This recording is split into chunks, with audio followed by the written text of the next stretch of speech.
оқушылар отыра қойыңдар. Жақсы, барлығымыз бері қараймыз.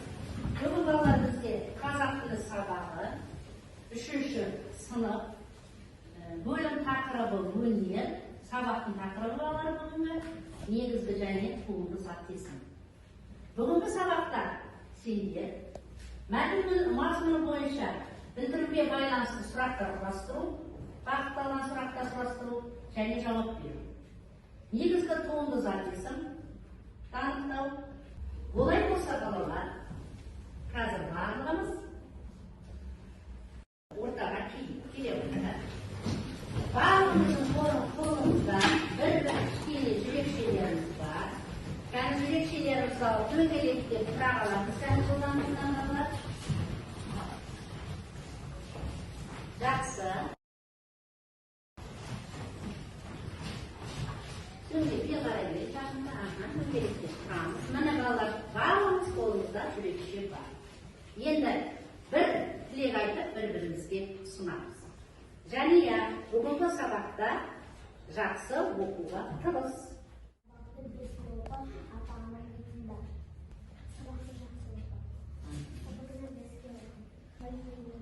Жақсы, тамаша. Рахмет балалар.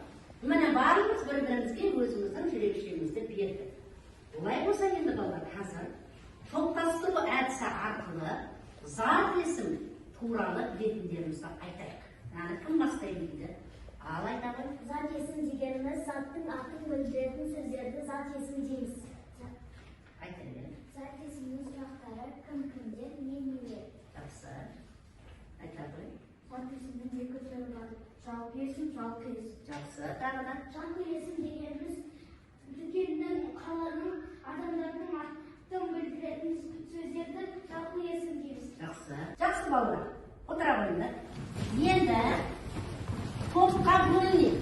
Бірінші топ күйші тобы, бірінші топ, екінші топ әнші тобы, үшінші топ қобызшы тобы. Топқа бөлім арқылы күйші, әнші, қобызшы туралы білетіндеріңді өздерің маған жазып білесіңдер.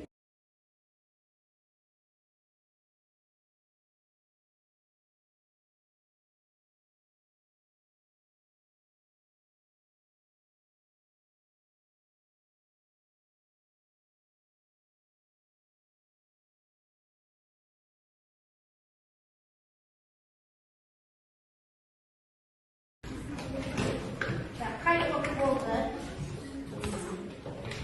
Жақсы. Құрманғазы Сағырбайұлы қазақтың ұлы күйші композиторы. Жақсы, отыра ғой. Әнші, профессор, актриса. Дұрыс айтады Роза Рымбаева. Сонда сіздердің топтарыңыз? Әнші. Әнші. Жақсы, отыра ғой, тамаша. Сонымен балалар, жаңа біз сендермен күйші, әнші, қобызшы деп айттық, иә? Әнші, күйші, түбірі, күйші, жұрна. Әнші, түбірі, әнші, жұрна. Қобыз, түбірі, қобыз, шы, жұрна. Сонда қандай сөздер? Туынды сөздер.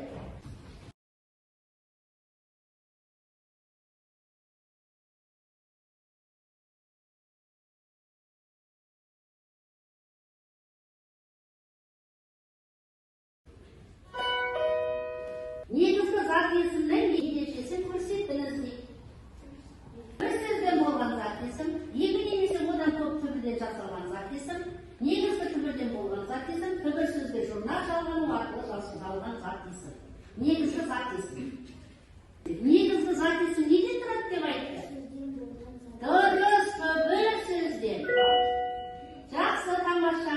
Келесі, түбір сөзге жұрнақ жалғану арқылы жасалған зат есім қалай айтылады?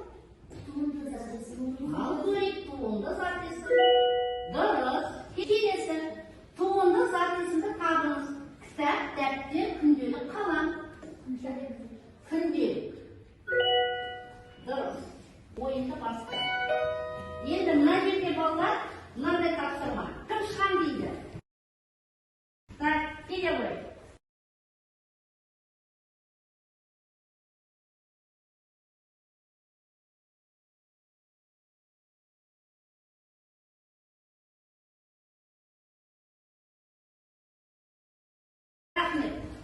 біріншісі дұрыс емес. Кім келеді дұрыс емеске? Келе ғой, бір болады. Ал дұрыс емес. Зат есімдер негізгі және туынды болып екіге бөлінеді. Дұрыс, ары қарай. Түбір сөзден болған зат есім туынды зат есім деп атайды. Ары қарай. Түбір сөзге жұрнақ жалғану арқылы жасалған зат есімді негізгі зат есім деп атайды. Кім келген дейді тағы да? Ал мансұр келе ғой. Түбір сөзден болған зат есім туынды зат есім. Түбір сөзге жұрнақ жалғану арқылы жасалған зат есімді негізгі зат есім дейміз. Жақсы. Мыналар негізгі зат есімдер. Терезе, жол, қанат. Дұрыс. Мыналар туынды зат есімдер. Ұшқыш, белгі, көрші. Барлығы дұрыс жауап берді. Тамаша. Ары қарай енді балалар, дәптерімізді ашамыз. Бүгінгі күнді жазамыз. Мына мақалды жазамызда, осы мақалдың ішіндегі зат есімді табамыз. Ол зат есім негізгі зат есім ба, әлде туынды зат есім ба? Соны тауып аламыз. Сыртына алып кетті.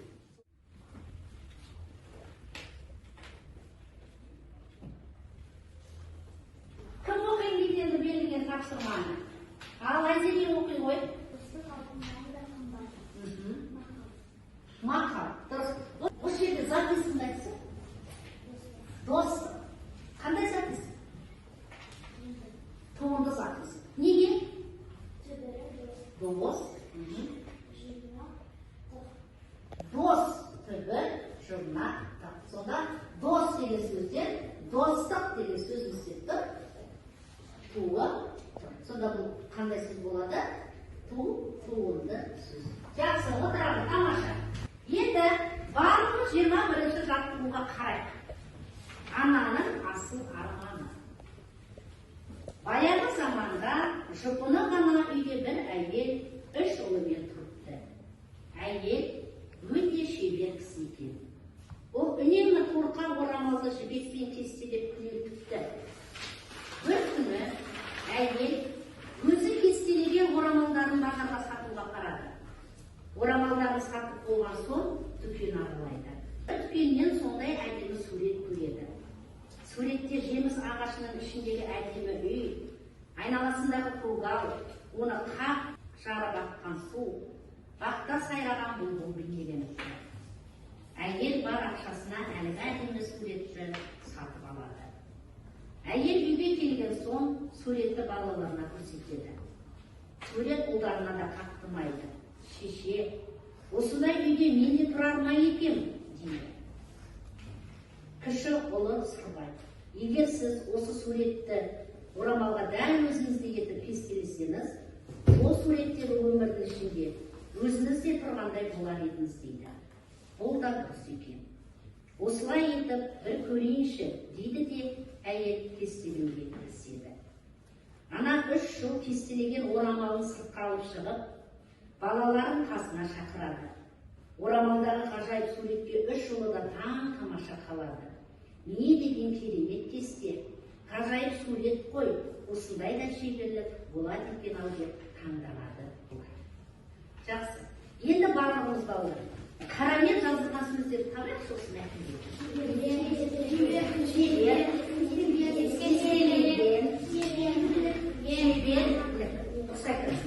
Ал енді шеберлік қандай зат есім? Туынды зат есім. Түбірі шеберлік жұрнақ. Ал шебер деген қандай сөз? Негізгі зат есім. Тамаша.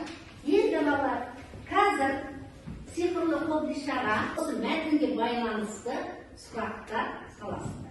Сосын сол сұрақтарға әр топ өзі жауап береді. Ал кеттік.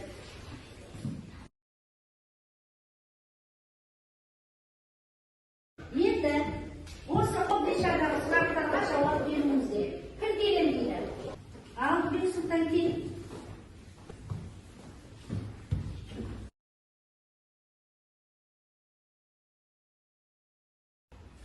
Нетің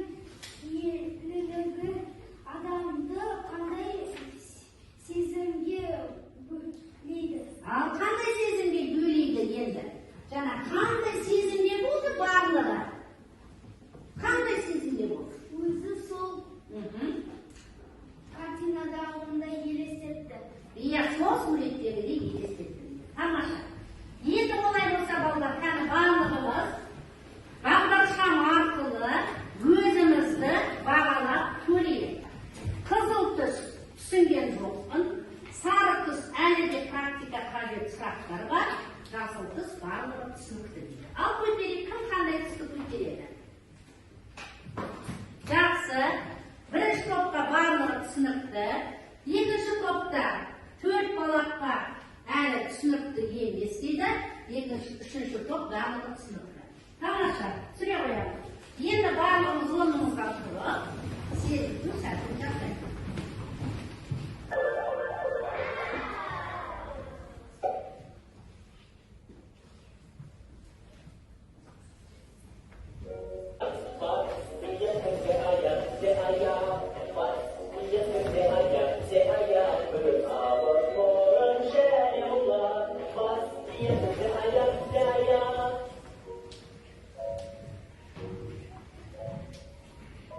Жақсы, тамаша, отыра қойыңдар.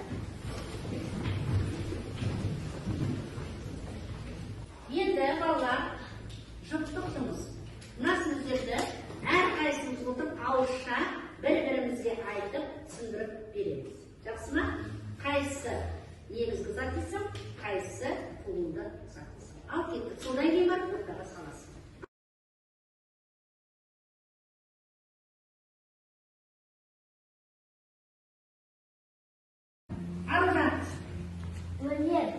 Өнерпаз, негізгі зат есім. Өнерпаз туынды зат есім. Жақсы, екі сөз айтады, толғанай. Шебер.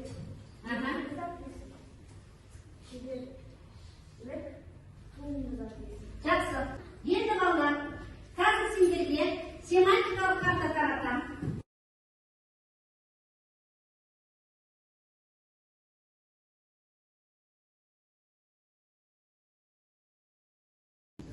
Сіздер семантикалық картамен жұмыс істегенде плюс, минус қоясыңдар. Дұрыс болса плюс қоясыңдар, дұрыс емес болса минус қоясыңдар. Түсіндіріп беремін біріншісін. Ойыншық. Негізгі зат десің бе, туынды зат десің бе?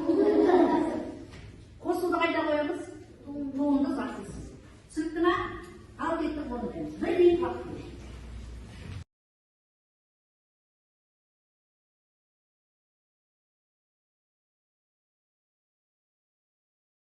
Қаламсақты қоямыз. Кім сөйлегісі келеді? Айзере. Ойыншық, туынды зат есім, дәрігер. Туынды зат есім, әділдік, туынды зат есім, білім. Негізгі зат есім, ақыл, негізгі зат есім, Жақсы.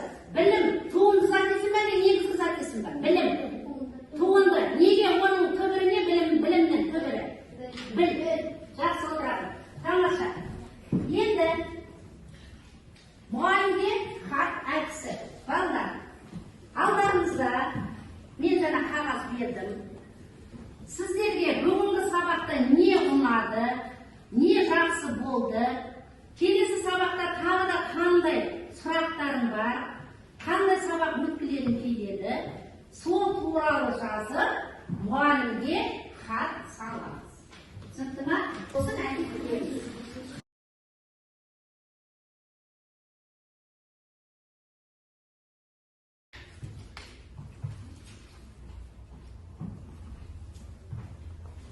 Ал оқығым келе ма? маған бүгінгі сабақ ұнады. Жақсы, отырамын. Ал жақсы сабаққа келіп келеміз. Маған сабақ ұнады, өйткені мен барлығын жақсы түсіндім. Тамаша, отырамын, жақсы. Келесі. Кім еткен дегенде? Аңбек сылтан келе ғой.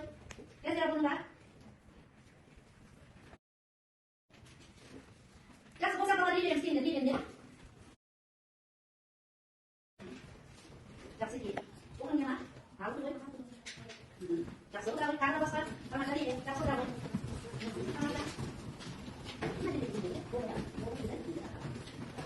Тамаша.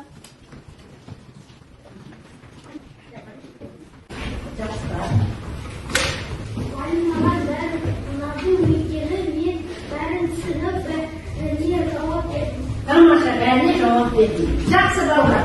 Олай болса, үйге мынандай тапсырма. 17 тегіндегі қазақ тіліндегі 23-ші жаттығуды жасамыз және негізгі және туынды записінде ережесін жаттап келеміз. Сабақ аяқталды, сау болыңыздар.